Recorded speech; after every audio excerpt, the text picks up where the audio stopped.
Hello, my name's Emma. I'm a 30-year-old woman, and today I want to share my story with you. I managed to get the best kind of revenge on my mother-in-law without even having to do anything. Let me start by giving you a little information about me. I grew up in a middle-income family. I never struggled, but I also mostly only ever got what I needed, which is fine. I have no complaints about it. But I did grow up in the part of town that was filled with people who struggled to just get through one day. I saw a lot of crime committed out of desperation, and I wanted nothing more than to help those in need. I could only do so much without having any experience or backing. But when I graduated high school, I knew without even having to think about it what career I wanted to go into: social work. Jake, my husband, and I met during our junior year of college. I was studying social work and he was majoring in business. We first met at a campus volunteer event where we both signed up to help clean up a local park. I remember noticing his bright smile and the way he made everyone around him laugh. He had this easygoing charm that drew people in, and I was no exception. After the event, we started hanging out more and more, grabbing coffee between classes and studying together in the library. It wasn't long before we were officially dating. Jake was always so supportive of my dreams. He loved hearing about my classes and the work I was doing with local shelters. He would come with me to volunteer events and even help me organize a fundraiser for a women's shelter. He made me feel like what I was doing mattered. After graduation, Jake and I both found jobs in the city and moved into a small apartment together. It was a cozy place and we loved making it our own. Since we had already been dating for 2 years at this point, we decided that it was time for us to introduce each other to our families. My family absolutely loved Jake, but I can't exactly say the same thing for Jake's family. I remember the first time we met. Jake took me to his parents' house for dinner. I was nervous and wanted to make a good impression, but as soon as I walked in, Margaret gave me this cold, disapproving look. From the moment Jake introduced me to his family, I could tell she didn't like me. During the dinner, she asked a lot of questions about my family and my background. It felt more like an interrogation than a conversation. "Thank you for having me over for dinner. Your home is beautiful." "Thank you. We take pride in our home. So, Emma, where are you from?" "I'm from a small town a few hours away. I moved here for college."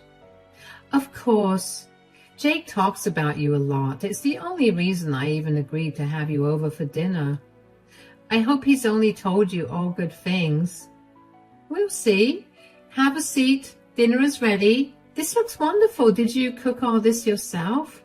"Yes, I did. Cooking is a skill every woman should have. Does your mother cook?" "Yes, she does. She's a great cook, although she's often too busy to cook because of her job. So Dad does most of the cooking." "Interesting. Tell me about your family, Emma." "Well, my dad is a teacher and my mom is a nurse. I have one younger brother and he's just entered high school." "A teacher and a nurse, you say? That's quite different from our family. Jake's father over here is a businessman, you know." "Yes, Jake told me a lot about the family business. I will admit that it's a very fascinating job." "It really is, but only when the profits come rolling in." "Yeah, otherwise it's all just a bunch of boring meetings and data collection." "But it has allowed us to have high standards in our family. Jake's always been used to a certain lifestyle, and I hope you understand how important it is for those standards to be kept." "I understand. I'll do my best to make him happy." "Geez, Mom, you're making us sound like stuck-up brats. Emma doesn't have to do anything for us at all."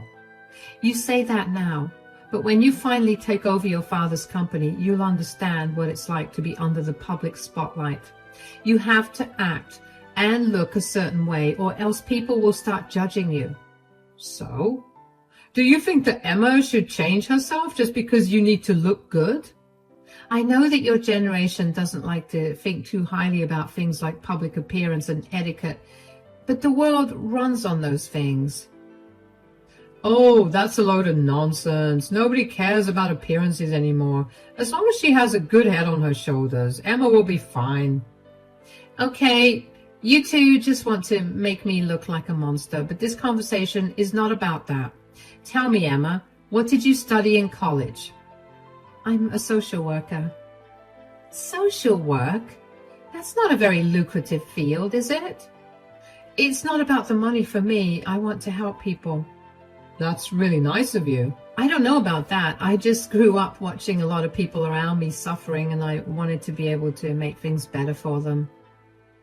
That's noble. But you should also think about financial stability. Jake's always been used to a comfortable life. Yeah, you've been mentioning it, but I'm not going to be entirely responsible for his finances in the same way that he won't be for mine. We'll see how that works out. Do you plan to have children? Yes, someday. We've talked about it. Well, it's important for a family to have children, especially in our family. You need to know that continuing the family line is crucial. I understand. We'll definitely consider that in our future plans. You'll need to be prepared. Raising children is a lot of work and requires a stable home. Yes, I'm aware. I think we'll make great parents when the time comes. I hope so. Our family has a reputation to uphold. Mom, you keep mentioning that. That's enough. She needs to know what she's getting herself into if she plans on staying with you. I don't think she's going to leave me at all, and she'll be careful of anything she needs to be. Go easy on her. This is supposed to be a dinner where you get to spend time with her, not an interview. Well, excuse me for wanting to make sure that my son has found himself a good person and not some gold digger. You know how the world works nowadays. Women have no shame in openly admitting that they're only with their men for the money. Well, Emma is nothing like that. I know that much for sure. Now, can we just eat our food in peace? I was a bit disappointed that Margaret disliked me immediately, but Jake sheepishly admitted that his mother was very hard to please. The reaction I got was as good as it was going to get. Jake and I barely met his mother after that, but every time we did meet her for a family dinner or event, she would make snide remarks at me about the tiniest of things that I did or said. I always let them slide off and never confronted her about them. I guess that only gave her more of an incentive to continue with her ways. After dating for a total of 4 years, Jake and I decided to get married. We didn't have a big fancy wedding, and that really annoyed Margaret, who had apparently been looking forward to a big show of wealth. Jake and I wanted to have a simple wedding, and that only made Margaret dislike me more because she thought that I was influencing Jake in the wrong way. After Jake and I got married, things didn't get any better. Margaret was always criticizing me. She would come over unannounced and rearrange our furniture or tell me how to cook meals the right way. When Jake wasn't around, she'd make snide remarks about my job, saying I should be doing something more respectable given their family status. 2 years after we got married, we decided to adopt a child. We both felt a strong desire to provide a loving home for a child in need. It was one of the best decisions we ever made. While Jake's father, Keith, was happy for us, Margaret was furious. She said we were making a huge mistake and that it would ruin the family's reputation. She even tried to convince Jake to change his mind. But Jake stood by me and we went through with the adoption. We adopted a boy from the orphanage in our town. His name is Alex, and he was 4 years old when we adopted him. Not only had we fallen in love with him when we first met him, but we also only wanted to adopt grown-up children instead of newborns because we didn't think we had the time to take care of babies. Anyway, our son Alex brought so much joy into our lives, but Margaret never accepted him. She treated him differently and would make hurtful comments about him not being a real part of the family. Family gatherings were always stressful. Margaret would go out of her way to exclude me from conversations and activities. She would talk about Alex and I being unwelcome at the various events because we were not following family traditions, and she acted as if Alex and I weren't even there. One time, though, I had had enough of Margaret's snide comments, so I pulled her aside and confronted her about her attitude towards Alex. I could deal with her mean comments, but I didn't want Alex to grow up feeling insecure or with low self-esteem. I needed to nip Margaret's behavior in the bud. Margaret did not seem happy with being pulled aside, but I did what needed to be done for my son. What is your problem? I have better things to do than talk to you in private. Margaret, we need to talk about Alex. What about him? I've noticed how you treat him differently. It's not fair to him. Fair? He's not even a real part of this family. What do you mean by that? He's our son, and he deserves to be treated with love and respect. He's not of our blood. He's not a true Johnson. I can't accept someone impure into our family. How can you say that? Alex is a wonderful child, and Jake and I love him dearly. Love him all you want, but it doesn't change the fact that he's not of our blood. You should have given Jake a real son, not brought in a stranger. A real son? Alex is our real son. We adopted him because we wanted to give a child a loving home. It's not the same. You failed as a woman by not giving birth to a child of your bloodline. He doesn't have our family blood. You brought someone impure into our family. I can't believe you're saying this. Alex is a blessing to us. Blood doesn't matter. Alex is just as much a part of this family as anyone else. He deserves to be treated with love and respect. Respect? For a child who doesn't carry our name, our history. He's not worthy of being called my grandson. You've brought shame to this family by bringing in someone who doesn't belong. How can you be so cruel?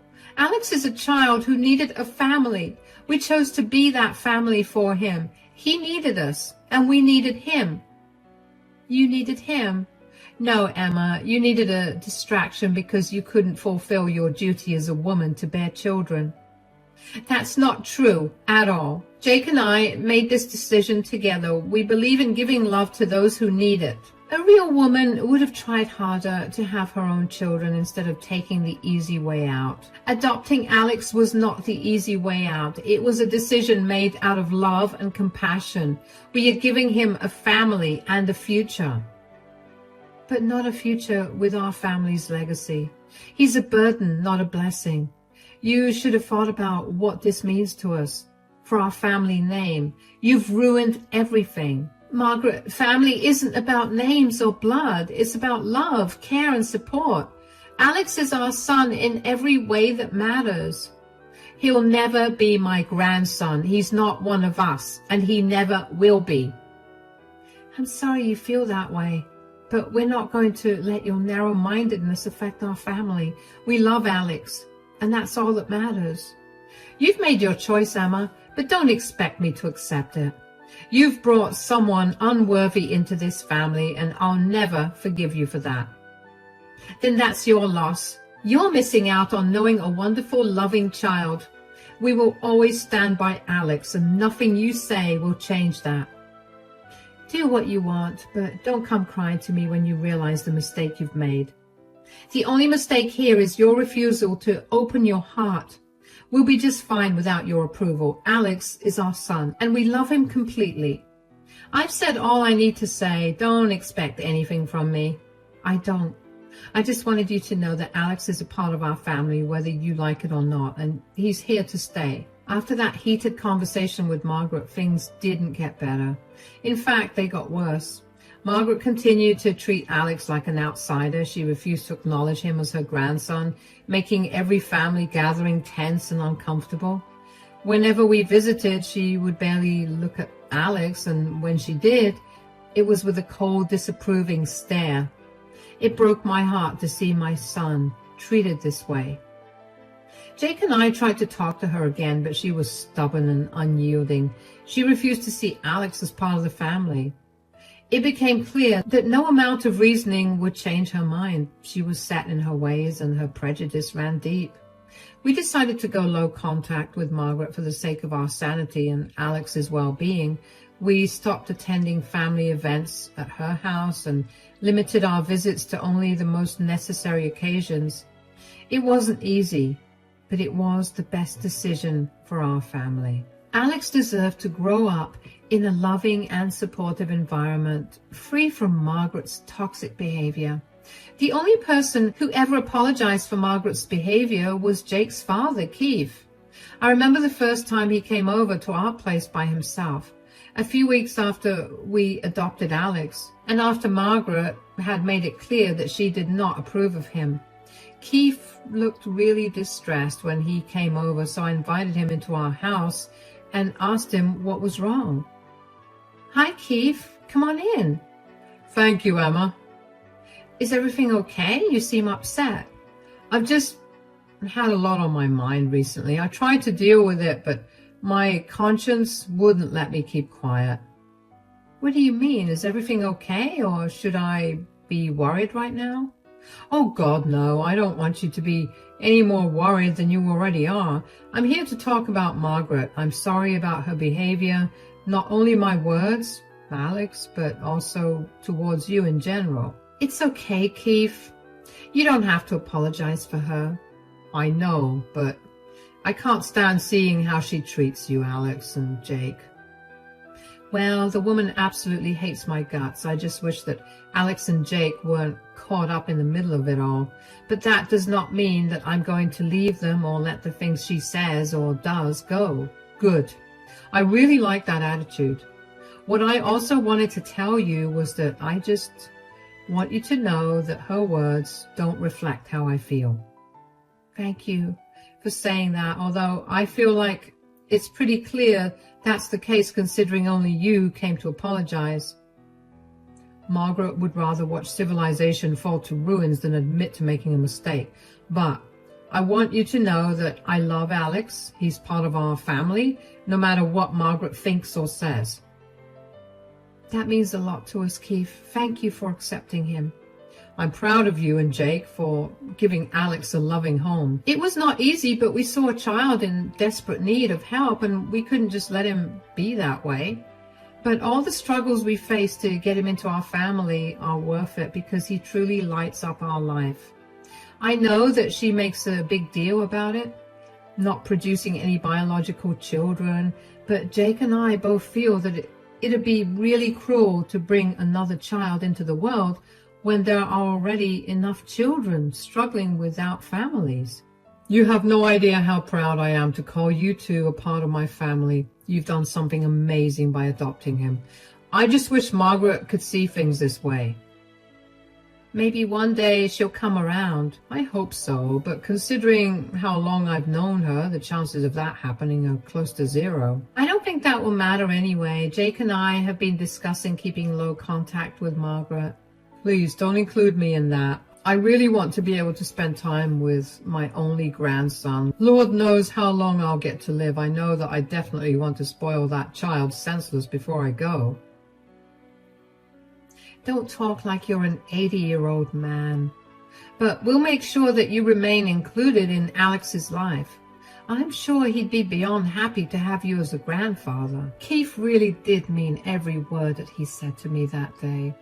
He loved and treated Alex like he was his grandson and never once made Alex feel like he wasn't a part of his family. Keith would also often call or visit us. He spent a lot of time with Alex and showed him the love and acceptance that Margaret refused to give.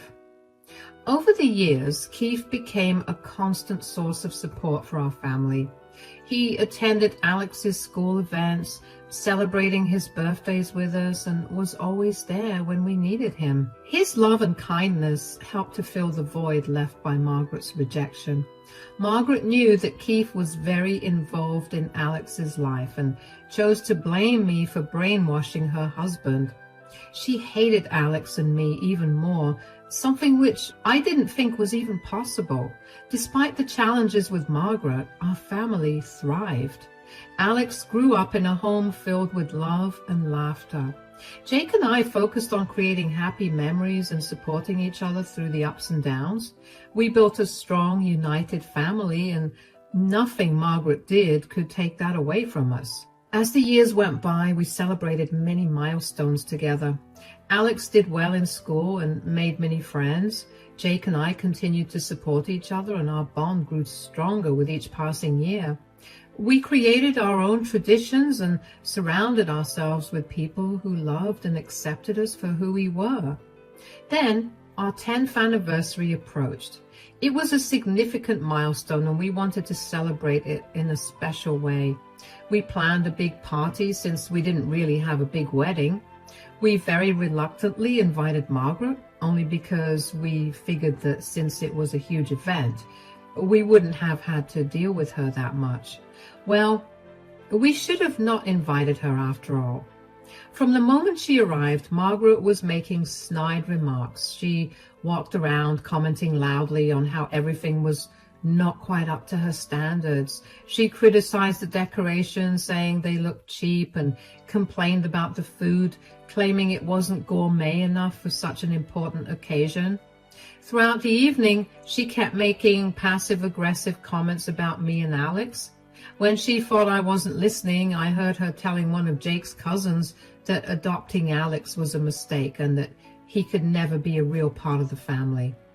It hurt so much to hear her talk about my son that way, but I tried to focus on the celebration. The worst part of the night came when it was time for speeches. Margaret insisted on giving a speech, saying she had a special surprise for us. Jake and I didn't want to cause a scene, so we reluctantly agreed. Margaret took the microphone, and I immediately felt very uneasy about our decision to let her have the mic. Good morning, everyone. I wanted to take a moment to share my thoughts on this special occasion. You all know how proud I am of my son, Jake. He has always been a remarkable man, deserving of the best in life.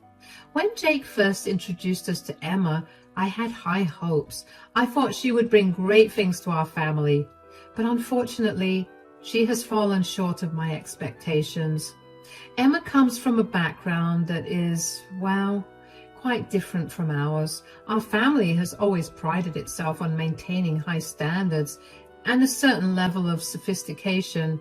I had hoped Jake would marry someone who truly understands our family's legacy. And then there's the matter of adoption. While some might see it as a noble act, I see it as a sign of failure. Emma was unable to give Jake a child of his own blood. Instead, she brought an outsider into our family, someone who does not share our history, our lineage. Emma, I believe you failed as a woman. A true woman would ensure the continuity of our family's legacy.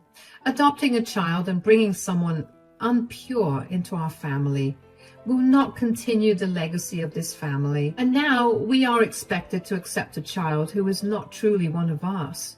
So while I congratulate Jake on this milestone, I cannot ignore my disappointment. Our family's legacy deserves better. Hold on. You know what? Our family absolutely does deserve better, because there is a failure here. But it's not Emma.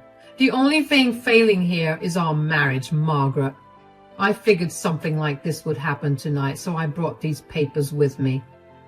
What? What is this?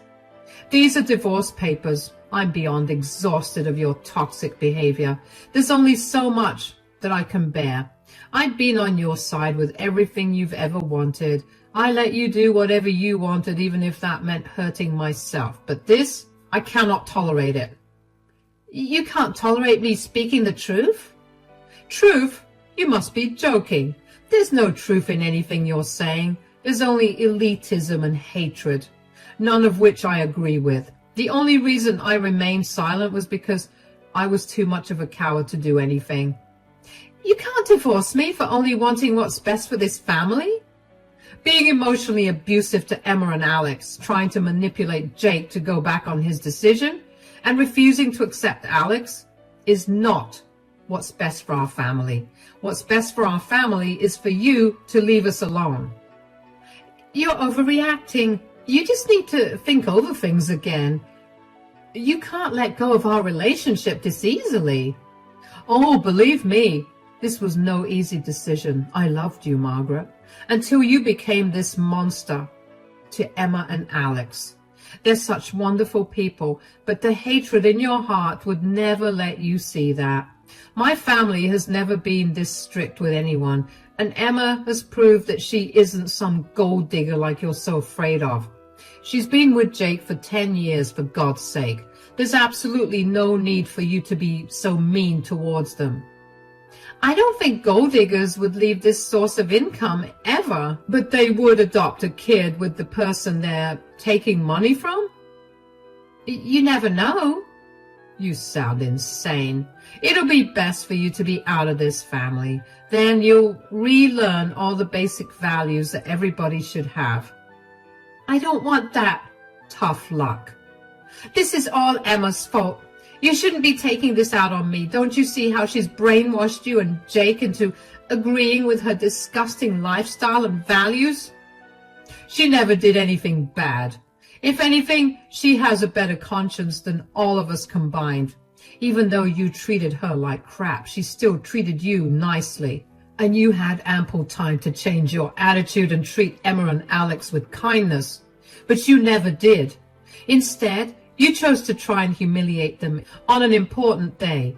Now, you get to live with the consequences of that decision. This is all your fault, and you need to know that. Margaret stood there, stunned and speechless, clutching the divorce papers in her hands. The guests were shocked, whispering among themselves as the gravity of Keith's words sank in. Some looked uncomfortable, while others seemed relieved that someone had finally stood up to Margaret's cruelty. Jake put his arms around me, squeezing my shoulder reassuringly. Alex, who had been sitting quietly, looked up at Keith with admiration. I could see in his eyes that he finally felt defended and valued. It was a moment of vindication for us all. It was also deeply painful. Margaret's face turned red with anger and humiliation. She tried to argue, but her words came out as incoherent sputters. She tore the papers in half and stormed out of the hall, leaving a trail of stunned silence behind her. The guests slowly began to relax, and some even came up to us to offer their support. It felt like a weight had been lifted from our shoulders. In the months that followed, the divorce was finalized. Margaret refused to accept the divorce at first, but Keith was resolute. The legal proceedings were swift, and Margaret's behavior during the trial only cemented the fact that his decision to leave her was the right one. She fought hard to keep her status and wealth, but only got a little in the settlement. The judge saw through her manipulative tactics and awarded her only a small portion of the assets that was just enough to get by. But it was a far cry from the comfortable life she was used to. Margaret, having never worked a day in her life and having relied solely on Keith's income, found herself struggling financially. Without Keith's support and without the approval of most of her social circle, who were appalled by her behavior, Margaret found herself increasingly isolated. She moved into a small apartment and had to make do with a modest lifestyle. She reached out to Jake a few times, but he remained firm in his decision to keep our contact with her limited. He was done allowing her toxicity to affect our family. Meanwhile, our lives improved dramatically. Without the constant stress and tension of dealing with Margaret, our home became a haven of peace and love. Jake and I grew even closer, and we focused on giving Alex the best childhood possible. Alex thrived in a positive environment, excelling in school and forming strong friendships. Keith remained a steady presence in our lives. Visiting often and spending quality time with Alex, he was always there to support us, and his love and kindness helped heal the wounds Margaret had inflicted. Our family gatherings were filled with joy and laughter, and we created many happy memories together. The anniversary celebration, despite Margaret's attempt to ruin it, became a turning point for our family. It marked the beginning of a new chapter, one filled with hope, love, and unity. Margaret's absence, though initially painful, ultimately brought us closer together and allowed us to truly appreciate the strength and resilience of our family. Looking back, I'm grateful for the courage Keith showed that night.